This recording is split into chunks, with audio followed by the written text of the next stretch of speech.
दोबारा फिर एक दफ़ा अद्वियात की कमी की बात का इश्तिहार बड़ी तेज़ और दूसरा अद्वियात की कीमतों में इजाफा भी सुनने में आ रहा है जिससे काफ़ी परेशान। इस हवाले से कोई हिकमत अमली है आपकी कि ये जो बार बार एक 2-3 माह के बाद एक फिर ये आवाज़ रेज होती है अद्वियात? अली जान साहब पता नहीं है कि नहीं। अली जान साहब शॉर्टेज है कोई जी दवाइयों की सरकारी हॉस्पिटलों में? हमारे पास कोई रिपोर्टेड शॉर्टेज नहीं है, बाकी कोई सप्लाई चेन की वजह से प्रॉब्लम हो सकती है और हम कोई एलसीओ का उनको प्रॉब्लम हुआ था उसमें वो हमने उसमें भी हमारा वो महकमा नहीं था उसमें भी लग के हमने फेडरल गवर्नमेंट से रिक्वेस्ट की कि ये शॉर्टेज हो जाएगी आगे। हमने महीना डेढ़ पहले उसके ऊपर काम किया।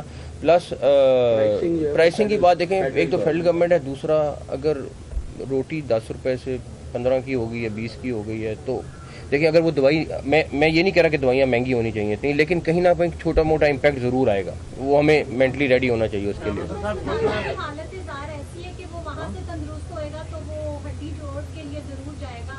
उसके लिए क्या किया जा रहा है? म्यो में ईएनटी वार्ड ऐसी है जिसमें मैं आपसे टोटली एग्री करता हूँ। हम पिछले 3 दिन से 2-2 घंटे इकट्ठे बैठ रहे हैं, मिनिस्टर साहब भी और सेक्रेटरी साहब भी, और ये तो नहीं कह रहा कि हम बहुत ज़्यादा कुछ छोटी छोटी चेंजेस ज़रूर करेंगे इंशाल्लाह ताला।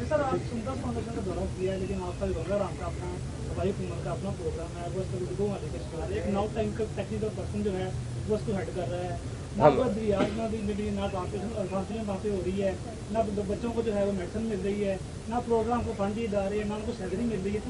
देखें थैलेसीमिया के ऊपर जो सेंटर है ना, मैं जाऊंगा या डॉक्टर साहब जाएंगे या सेक्रेटरी साहब जाएंगे, और मुन्नू भाई से अटैचमेंट ज़्यादा थी इसलिए सबसे पहले जाएंगे।